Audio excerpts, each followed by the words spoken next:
Welcome to True Talk on WMNF 88.5 with Ahmed and Samar. And we're broadcasting live on this beautiful day, Thursday, August 8th. And we're going to be speaking about what's happening in Israel and Gaza, the war there, and the allegations allegations that Palestinian prisoners were tortured and raped in Israeli prisons, and the campaign there where actually lawmakers in Israel are actually trying to somehow make it legal to torture and rape prisoners. That and maybe some, if we have time, we'll take some phone calls. This is True Talk on WMNF.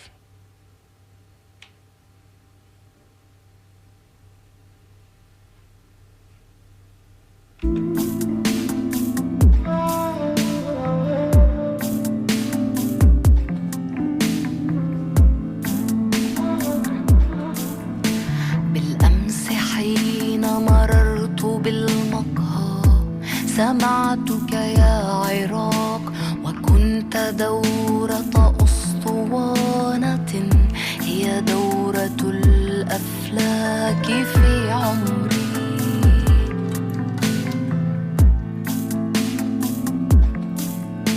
تكور لي زمانه في لحظتين من الأمان وإن تكن فقدت مكانه هي وجه أمي في الظلام وصوتها يتزلقان مع الرؤى حتى أنام وصوتها يتزلقان مع الرؤى حتى أنام وهي النخيل أخاف منه إذا ادلهم مع الغروب فاكتظ بالأشباح تخطف كل طفل لا يؤوب من الدروب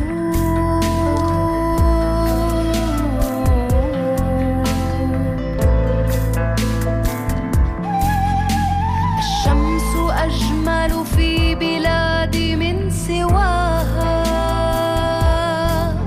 والظلام حتى الظلام هناك أجمل الشمس أجمل في بلادي من سواها والظلام حتى الظلام هناك أجمل. Welcome to True Talk on WMNF 88.5 with Ahmed and Samar. As I mentioned on today's program, we're speaking about the what's happening in the Israel-Palestine war, or the Israeli war on Palestine, and specifically Gaza. There's been allegations now for some time that Palestinian prisoners that have been taken are being tortured and also raped in detention. And there's so many stories coming out of that.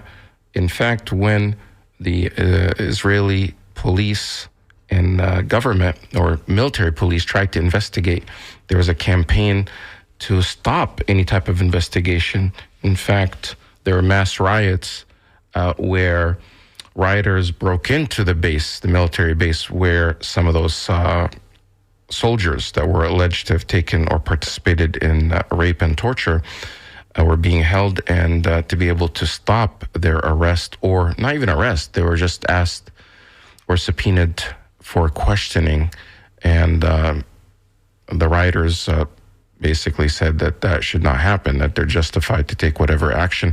I'm now joined by with my co-host, Samar, who's now joining me live remotely. Samar, welcome to your show. I'm in the studio. You're not here. What's going on?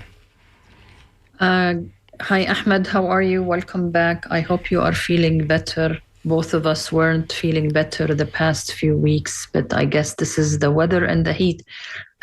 Right. So why are you're not in the studio today? You're kind of under the weather. Last week I was actually traveling, and then when I came back I was sick. But now alhamdulillah, I've recovered from that. And now you are not. Were you also feeling sick for some time? Yes, I think, and I came last week because I thought you were able to go to the studio, but you were not doing well. So I guess the driving in this heat really hits you very bad. So I kind of got even much worse after last week's show, Thursday. And then some people do some work inside my house. I'm still fixing since Ian, the hurricane, and there is a lot of dust. So the dust didn't help me recover quickly. But I'm fine, alhamdulillah. 2 years later, you're still working on your house. Yeah, can you believe it? Because I was waiting for some insurance money, but I guess I gave up on them. You just end up paying every year your premium, and then when really a catastrophe hits, insurance companies have a way of just delaying. So, but really, Ahmed, this is nothing compared to what the people in Gaza are enduring, because in the past 2 days, I was involved with trying to help a lady who has fatty liver, and she has blood pressure, and she's not able to get her blood pressure medication. So every few days she takes one pill. Of course, it is affecting her kidneys, and her kidneys are starting to fail. So I tried to find a doctor in the north who can spare a few pills for her. Just for some context, I mean, where does this lady live that you're trying to help? In Gaza. Gaza. How did you connect with her? How did you know about her situation? I know a friend of a friend of a friend who is actually in London, and they asked me, do you know anybody in the north who is a doctor? When you say the north, is north of what? Gaza.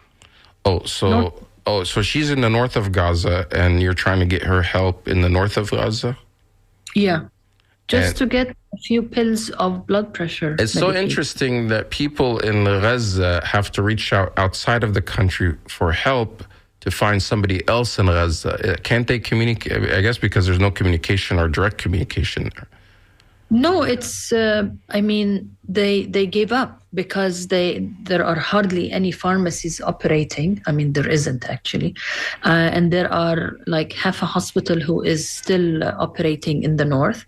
And they don't know anybody. The lady is a little bit older in age, and her husband, they do not want to risk going out and looking for blood pressure medication. So they were talking to a friend of a daughter or something. And then somebody said, oh, I think I know someone who knows someone. And then I got this message, and I sent it to a friend of mine who is Gaza in the north, and I said, do you know any doctor who can just spare a few pills of high blood pressure medication? And this morning, I got this message that the lady got enough supplies to last her probably a month. Just to save her kidneys, because if the blood pressure keeps going uncontrolled, it is already affecting her kidneys. Then you enter into the dialysis issues. Right. And then this is the thing. These are the consequences of this genocide that's taking place there, that even if you're not killed by the bombs or the airstrikes, or you're not arrested or the snipers, you can basically die because of health reasons, because the healthcare system has collapsed or has been destroyed. Every hospital has been bombed or destroyed, and a disease is now spreading, and there's a lack of water and lack of everything. There's no medicine going in. So people, if they're not going to die from the bombs, they're eventually going to die because of disease and malnutrition and starvation. And so it may not be as horrific as a bombing, but it's like a slow death. and you can't get help. So it's really sad. But today specifically, we wanted to talk about this latest allegations that's actually been in the news for some time, and about the arrest of Palestinian prisoners. There's now, since this war has started, something like 21,000 prisoners that have been detained.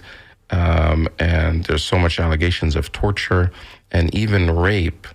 And it got so bad that even the Israeli military police wanted to investigate specifically 9 soldiers that participated in the rape of Palestinian detainees. But that created riots and an uproar within Israel, where they're actually rioting and protesting for the right of the Israeli soldiers to rape and torture Palestinian prisoners. I mean, when you hear politicians in the United States saying, that this is the civilized democracy, or the only democracy in the Middle East, raping and torturing Palestinian prisoners does not sound like a democracy or a civilization, a civilized country. So you had a special guest that's going to talk to us about that. Who is that? Actually, we are going to be joined by Zarifa Baroud, who is a PhD candidate. Actually, she just submitted her PhD defense, and I hope she passed. She is part of the European Center for Palestine Studies. She's a digital media associate, very active on Twitter, and giving lectures and participating in conferences related to the Nakba, or to the catastrophe that caused all this mess in that part of the world. And I think Zarifa is live with us now, and she also she did a very interesting short, what they call it, Palestine deep dive into the everybody talks about Israeli hostages. Nobody talks about the more than 10,000 Palestinian hostages held in Israeli jails. So I'm very happy that Zarifa is with us. Good morning, Zarifa. Good morning. It's nice to be here. Thank you so much. I just want to make sure that you passed your PhD defense, inshallah. I did pass. I have a couple revisions to do, but alhamdulillah, I passed, yeah. Congratulations. Thank you so much. What was it about, Zarifa, your PhD? It was actually looking into, as we're talking about policies and practices pertaining to Israeli detention, I look at the colonial origins of these policies, tracing them back to the British Mandate. So it's an interesting perspective also to see recent developments on this front.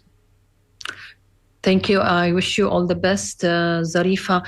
You did a very interesting short the other day, and I think I sent the link to you, Ahmed, if you want to play it later on. Right. But do you have it? No, it's not queued right now, but I'll let you know. So I want to talk about what you were alluding to, Zarifa. People talk all the time about Israeli hostages. I don't think people have a clue how many Palestinians are in Israeli prisons since before October 7. Because I don't want people to think that all these numbers happened because of October 7. But actually, what you talk about is that since 1967, at least, thousands and thousands and thousands of Palestinians were arrested. Could you address that, Zarifa? Give us like this historical background of Palestinian prisoners and hostages held in Israeli jails. Yeah, absolutely. So incarceration and detention have always served as a primary tactic for Israel's administration of the occupied territories, whether that's the West Bank or the Gaza Strip. It is primarily now used in the West Bank before the genocide began, because Israel doesn't have boots on the ground in Gaza the way that it did before. So these arrests and detentions are primarily taking place in the West Bank, but this is before the war began. In the context of Gaza, it's during military operation where there are boots on the ground where we see arrests in Gaza, but it's not as common, again, before the war began, since Israel's disengagement in 2005, or quote unquote disengagement from Gaza in 2005. So yeah, I've been, telling people since this war began, unfortunately for Palestinians, our hostages weren't taken on October 7th. Actually, since 1967, since the beginning of Israel's occupation, but before the war began, so in that time period, 40% of all Palestinian men have experienced Israeli detention, and 20% of all Palestinians. So this is, nearly half of nearly 50% of all Palestinian men have experienced the horrors of Israeli detention in some form. And this doesn't even take into account the routine use of curfews that is practically detention in one's home for, the majority of the day, for days and days, even months on end. So is detention and the use of Palestinians and Palestinian captives as bargaining chips is a historic practice for Israel. And the conditions that exist in these facilities and the torture that they experience during the interrogation phase of detention, or even during the detention or incarceration period itself, is really unfathomable. And it's only increased in brutality since October 7th. We're going to be talking about that more, but I just want you to mention the administrative detention. This is a different kind of detention that many Palestinians go through. Do you have any idea about it, or how many people are subject to that? And how is it, what does it entail?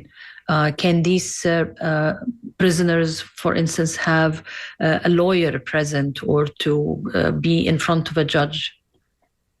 Right. So administrative detention is kind of a sanitized way of saying something really, really horrible and despicable, at least in terms of international law.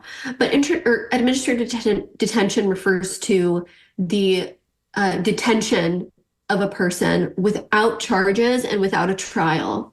So in Israel, this can be 6-month periods that are renewable indefinitely. So you can be detained and kept in prison without any charge, without being told the reason for your detention, and often, as you mentioned, being completely void of legal representation or due process rights. And I think they can, for instance, because I know of a case where it gets renewed every 6 months, and another 6 months, and another 6 months. But I wanted to ask you: can children be detained? How old is the youngest Palestinian detainee? At the moment, I don't know the age of the youngest detainee, but absolutely, I think children as young as 12, potentially younger, can be imprisoned by Israel administratively or sentenced. And this even, for example, common charges like stone throwing, which we see during moments of protest and popular resistance, can even afford a child a 20-year sentence. That's the court system that we're talking about.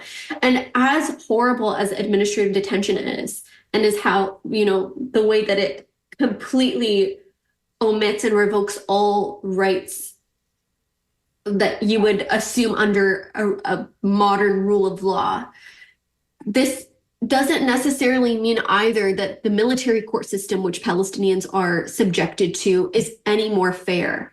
I mean, the rate of what's the term? Administrative? No. The rate in which people are found guilty is conviction. Yeah, the conviction rate, is 99.7%. in the Israeli military court system. So whether you're administratively detained or not, you are going to be assumed guilty and dealt with as if you're guilty. If you're just joining us, this is True Talk on WMNF 88.5. We're speaking Zarifa Baroud. She is a PhD candidate and a affiliate with the European Center for Palestinian Studies, and she's a digital media associate with American Muslims for Palestine, and also writes opinion pieces with Al Jazeera. And we're speaking about Israel's policy of administrative detentions, as well as torture of those detainees, and even rape. Zarifa, what's the difference? Because we hear a lot about what happened on October 7th, where Hamas militants attacked Israel and took hostages, captives back to Gaza. And since then, this has been Israel's justification to keep bombing Gaza, because they're saying we're trying to get our hostages back. Of course, a lot of people dispute that. But what's the difference between taking of hostages and these administrative detentions when they just grab people on the streets and hold them? Is it similar in nature? Right. I mean, that's a really important point. There really isn't a difference other than the fact that one of them is Palestinian and one of them is Israeli. The difference is, though, is administrative detention has a historical basis and is utilized routinely rather than, an unexpected random military operation in October that took some hostages. It's not a common occurrence the way administrative detention is. So it's not systematic. It's not. Yeah, exactly. I think it was Tal Steiner. She's the executive director of the Public Committee Against Torture in Israel. And she said that the rate of detention and imprisonment has increased by 200% since October 7th. So yeah, that's, I think, a primary difference is that administrative detention is systemic. It's been used routinely and is used every single day. Another difference is that there is not the kind of same global movement against the taking of Palestinian hostages, nor is there proper coverage of it in mainstream media.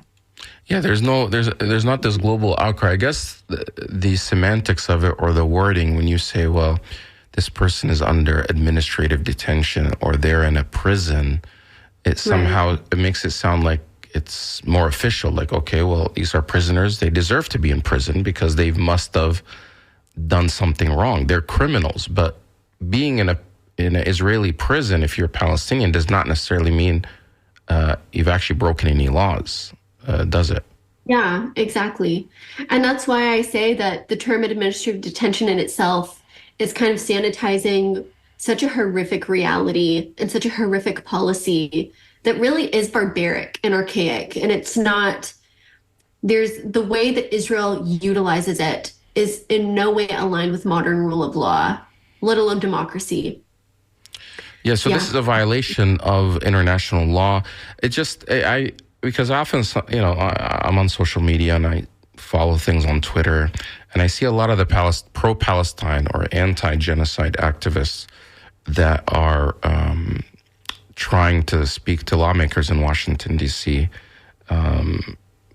where they chase them down and try to ask them about, ending arming Israel or stopping the war. And oftentimes the response from these politicians is, what about the hostages? What about releasing the hostages? I'm for supporting the release of hostages. And some lawmakers in D.C. actually have pictures of all the Israeli hostages that are allegedly in Gaza as captives on their walls. But they never equate or talk about the thousands of Palestinians that are actually hostages in Israeli detention. And what is that number of how many hostages is Israel, or how many Palestinians are in detention in Israel? At the current moment, Beit Salem just came out with a report the other day that said, Beit Salem, it's an Israeli human rights organization, that just came out with a report the other day called Welcome to Hell. describing the conditions and the nature of Israeli detention after October 7th. And they've said that since July, the number is around 9,600. But this doesn't also account for, roughly 10,000 people in Gaza are still missing. And so a lot of them could be in detention. And a lot of facilities are being kept undercover and are completely hidden from public view. So it's possible that this number is a lot higher, and I suspect that it's a lot higher. But current estimates say around 9,000, 10,000. And is that post October 7th, or is that including people in detention before? Current moment. This is current moment. Before October 7th, though, the numbers were still high.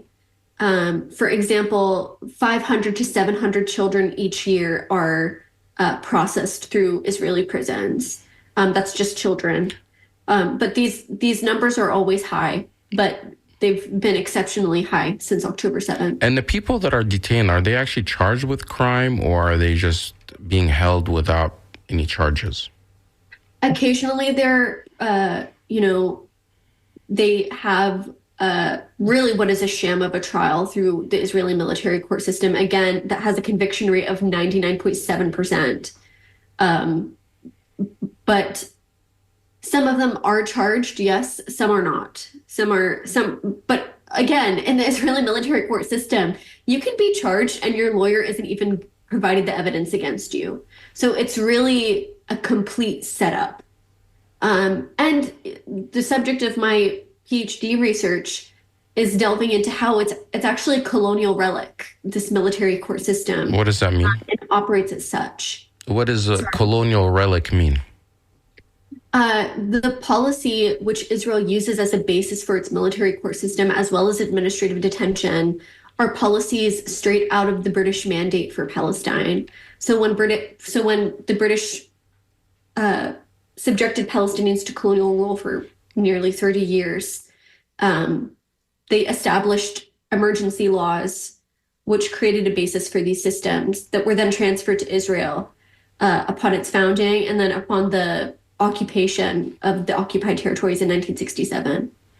Of course, that area, which is Israel-Palestine region, includes people that are Jewish and people that are Arab, Muslims, Christians, etc. And so if Jewish people that are detained, because I'm sure there are Jews within Israel that commit crime, do they also get charged in military courts? No. So this is actually a primary argument that human rights organizations, the UN and the like, make against Israel as being an apartheid state, is that there are two court systems for two different groups of people. Palestinians are charged in military down the street from that Palestinian could commit the same crime, but would be tried in a civil court, which provides them with due process rights and proper conditions, etc. So would this include settlers and settlements, basically, which are, for those that are not familiar from our listeners, these are actually little colonies that are built on Palestinian land. So this is not within the Israel borders, or if they even have borders, but it's not within the area that's considered to be Israel. This is actually on the Palestinian land. For example, in the West Bank, there are all these settlements where only Jewish people could live on them.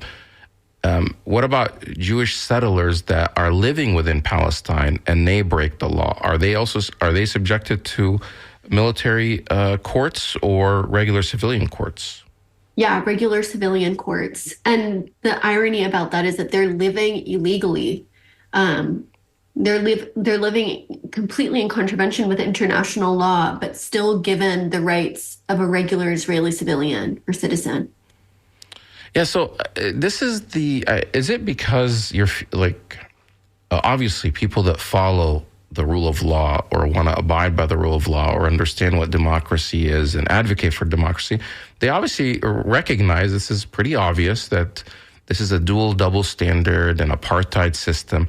How is it that you see like people that are charged with enforcing or spreading or policing democracies and human rights, international law, especially in Washington, D.C., and exporting that around the world, continue to make excuses and justifications for Israel? Right. I think Israeli detention and the subject of Palestinian prisoners exposes the hypocrisy of the West in a way that a lot of other, methods and characteristics of occupation don't. Because it's so obvious. It's pretty clear cut. Like, okay, the exact same people in the same area, they're subjugated to or subjected to two different systems of law. Like, this military law just specifically for the Palestinians. Now, moving to where military law should be applied with these allegations of torture, can you maybe just recap to our listeners the series of events that led up to allegations that a specific number of soldiers were raping Palestinian prisoners and what has happened since? So maybe you can just give us a summary of this situation. Sure. So the sexual assault, rape, abuse of Palestinian detainees is something that's been routinely used by Israel, but just increasingly so after October 7th. And this is used against men and women.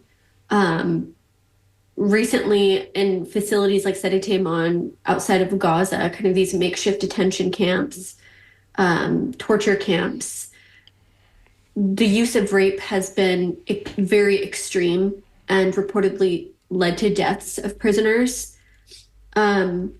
Even just recently, a video was leaked, like security footage was leaked of Israeli soldiers blocking security cameras in order to rape a Palestinian man.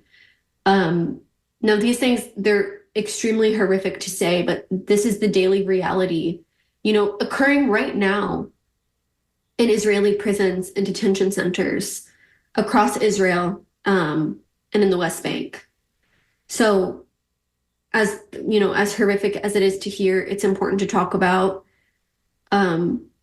And like you mentioned, there was recently the case with the man that was raped by multiple soldiers, and really, not only gained the support of a large swath of Israelis, but even Israeli politicians who are going forward and saying why in moments like this, the rape of Palestinian detainees is absolutely justified, and how actually the people that committed this atrocity were heroes.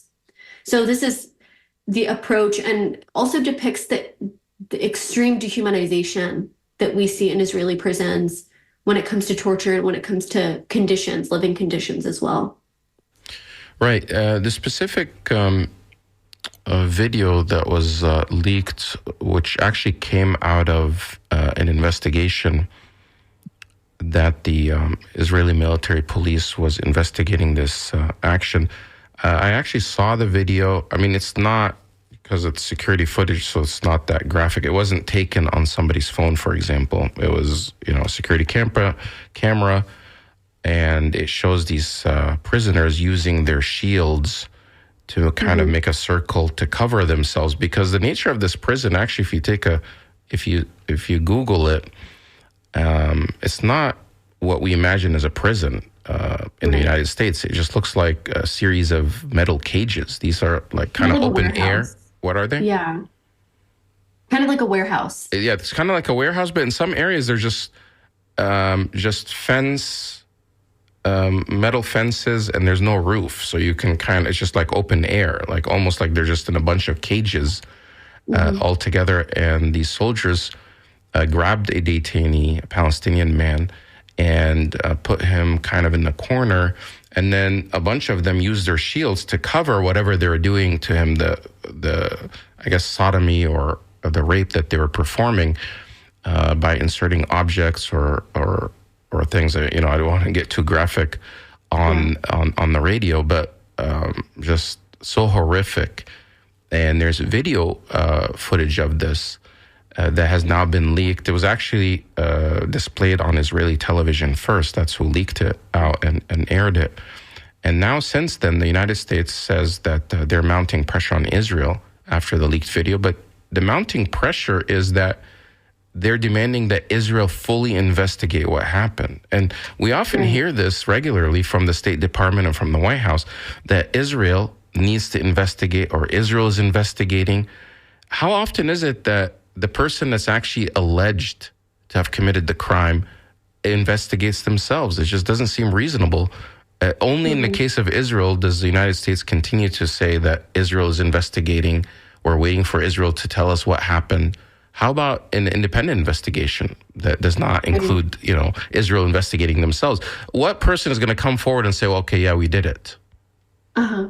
Yeah. Actually, Ahmed, I want us to be graphic because our media are refusing to deal with these stories like New York Times and Washington Post. They're not writing about the rape, how much they promoted sometimes false stories about Palestinians raping hostages and stuff like that. But Zarifa, is it true that they used a mobile phone? They inserted it in this prisoner's body, and they were not able to take it out. And they would be making phone calls, and they have actually the soldiers, Ahmed, took their own footage. Did you hear about that, Zarifa? That's horrific. No, I haven't heard that story, but I've heard other similar stories. I read about that story, and they inserted a whole cell phone, and then they actually called it.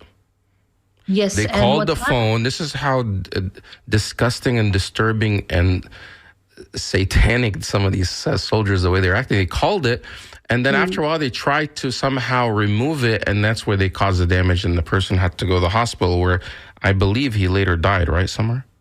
Yes, and then what happened is that when the doctor received this patient and saw what it happened, because it also managed to puncture the lungs of the patient. So there was so much internal damage that the doctor spoke to the media.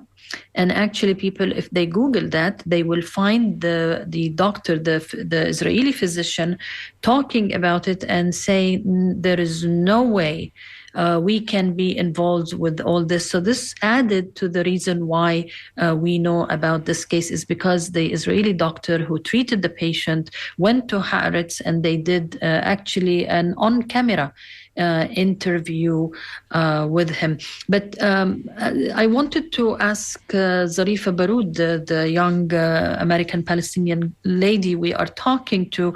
Zarifa, if you are aware of the Bet Salem torture report, I think it came out, I'm not sure if it was a few weeks ago or less than that, if you can talk about it. Yeah, absolutely. So this report was actually just released a couple days ago, and it's entitled Welcome to Hell. And it talks not just the conditions within Israeli prisons, but talks about them as a network of torture camps.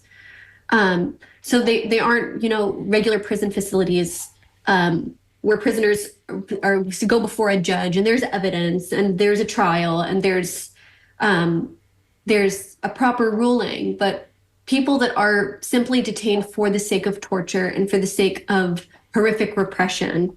It details many things. It's based primarily off the testimonies of 55 Palestinian detainees, nearly half of whom are from the West Bank and the other half from Gaza. And it details the conditions and the torture that are experienced in these facilities. If you would like me to talk a little bit more about the different conditions, I can absolutely do that. We have about 2 minutes left, so if you can just mention a little bit more about that. And Beit Salem, by the way, is an Israeli-run an Israeli-based human rights organization. It's not Palestinian. This is Jewish Israelis that are actually calling for justice and are monitoring the abuses there. But what else can you say about that report? Right. So there's the torture that occurs during interrogations. That's horrific. There's testimonies from people that have faced this horrific sexual assault and abuse. But even a complete, cutting them off completely from the outside world, not just from family, but from lawyers and legal representation. The majority of people that were interviewed in this report didn't receive any legal counsel at all. And it says even that most of Palestinians in general that were detained after October 7th didn't receive any legal counsel, nor were they given access to human rights organizations that typically come in to observe conditions and advocate for prisoners. They've been completely cut off from these things. The torture and ill treatment has seemingly escalated really beyond anything. People that have been detained during the first and second Intifada, for example, and other reports have said we've been detained during these horrific periods in Israeli history, in terms of how notorious their prisons were, and we still have not experienced anything like this before. This torture is happening in the context of interrogation, in the context of detention, and even in the context of medical treatment. As Samar was talking about, in Gaza, the lack of access to healthcare.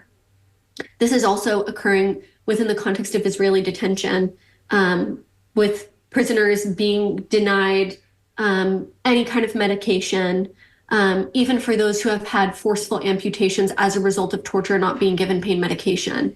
So it's really absolutely unbelievable. We're going to have to leave it there. I mean, this is really disturbing to hear this, and I wish we had more time, but I hope we can have you back on. Zarifa Baroud, Digital Media Associate at American Muslims for Palestine, as well as a PhD candidate and affiliated with the European Center for Palestinian Studies. Thank you for being on and for the good work that you're doing documenting this abuse and the ongoing genocide in Gaza. Thank you so much for having me. Thank you. And Samar, when we come back, we're going to speak about Kamala Harris and her work to try to win over the Arab and Muslim vote in this upcoming election, and maybe even take some phone calls. Our phone number is 813-239-9663, 813-239-9663. Perhaps you have a comment about what you heard so far, all this disturbing stuff. This is WMNF Tampa. We'll be right back.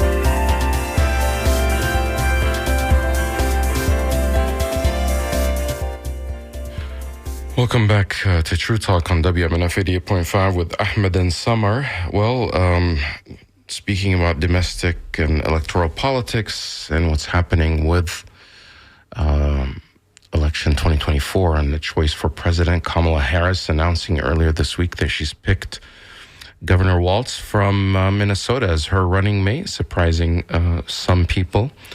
There are others that were hoping that it would be Governor Shapiro of Pennsylvania, because Pennsylvania is a critical swing state. And there was a campaign by some people to not use Shapiro. Some in the Arab community were really troubled by him because of his support for the genocide that's going on in Gaza. and also previous writings when he was in college, where he basically said things like peace could never happen with Palestinians because the Arabs and the Palestinians don't want peace, which many people, including myself, thought it was racist. But he also is praised Netanyahu. So a lot of things, when you're being vetted for vice president, a lot of things come out. One of the things that also came out is his praise for Benjamin Netanyahu in 2012. And then also volunteering for the IDF. Imagine a governor and somebody who wants to become vice president. Maybe one day he wants to become president. And instead of volunteering for the U.S. military, he volunteered for the Israeli military.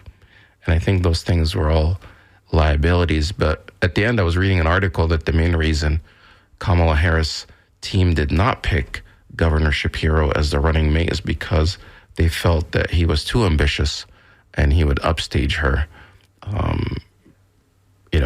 and outshine her, because I guess he might be a better speaker than she is and would not necessarily toe the line as VP. But at the end, really, does the VP pick have much of an impact? A lot of people are, say it's not really that important, that those picks really, the VP doesn't have much say. I mean, look at in the Biden administration, for example, Kamala Harris was pretty much not seen. She was not on, people forgot about her. It's only now that Biden has decided to not pursue his reelection that there's some sort of excitement around that. But Samar, were you surprised by Kamala Harris's pick for vice president?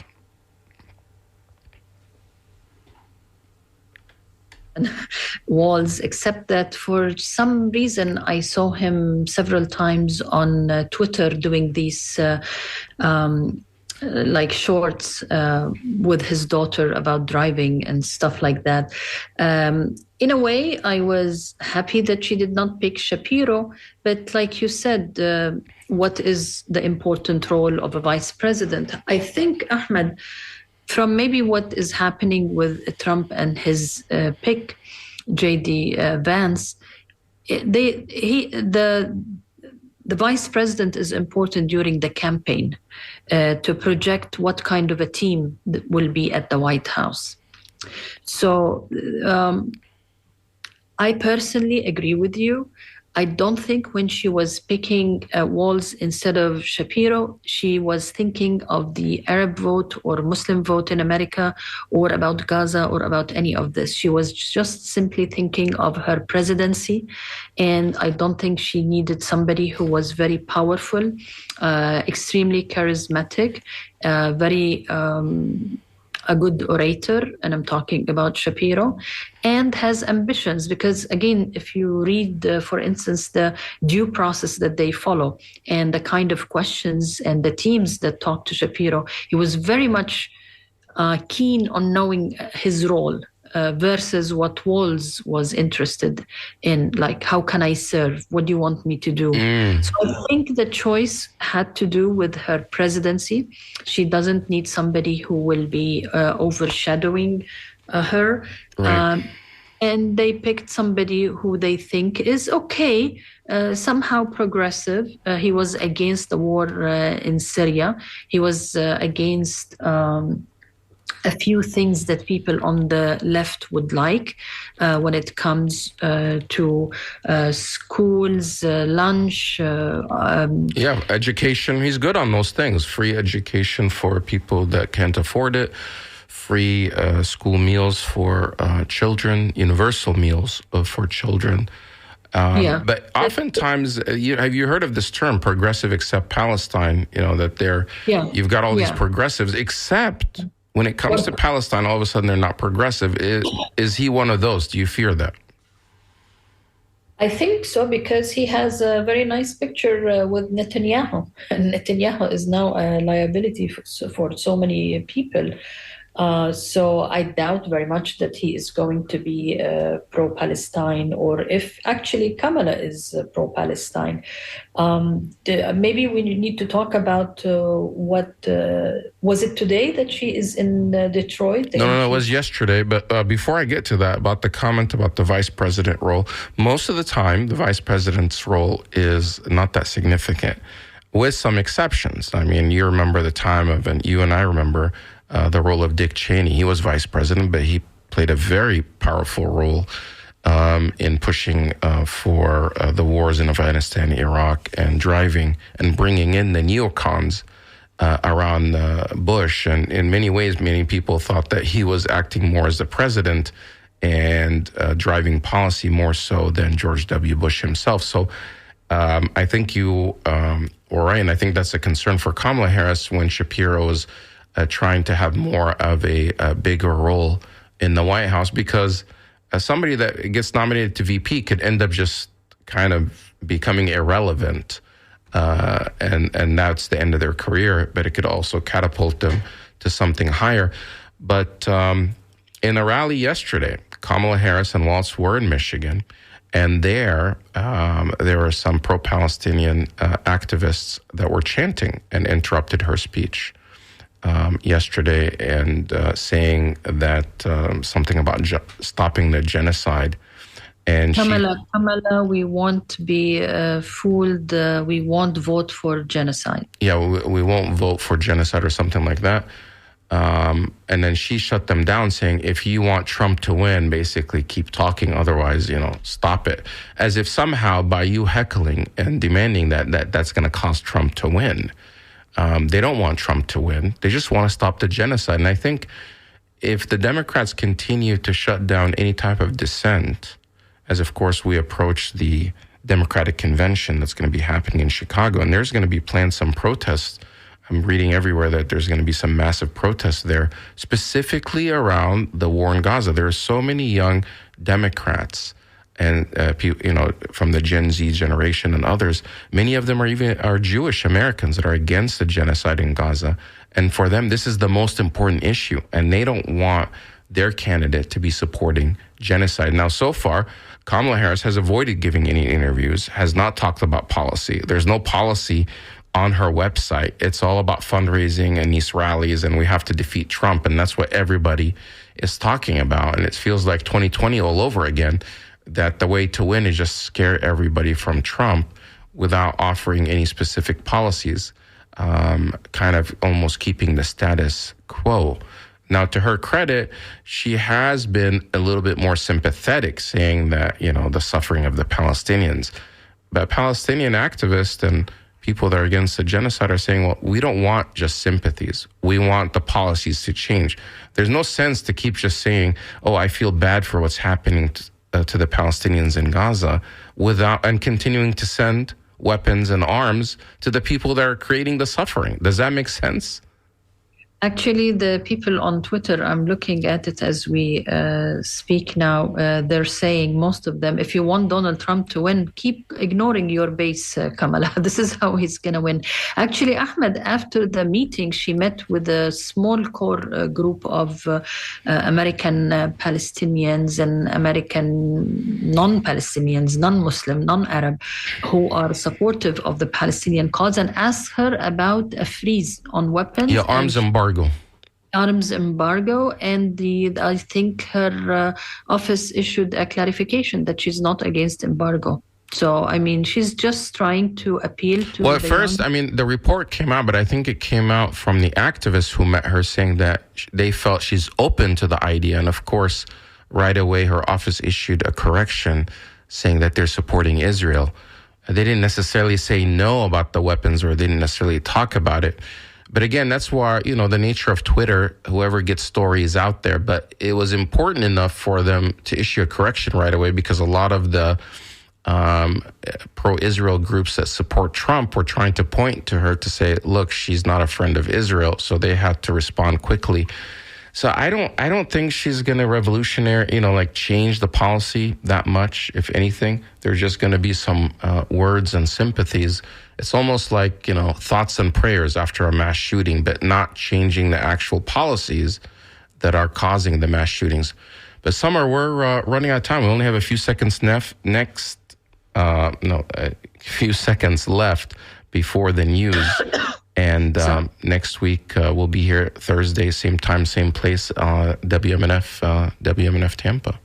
Have a good weekend. I hope you enjoy it and get your house fixed. 2 years after the hurricane. Yes, can you believe it? Still dealing with it, and I'm not done yet. But at least I have a new roof for the new hurricane season. Yes. Just before Debbie. Just 2 days before it. Just 2 days before Debbie, you finally got it. Well, that's good. Congratulations for that. The scoop is now take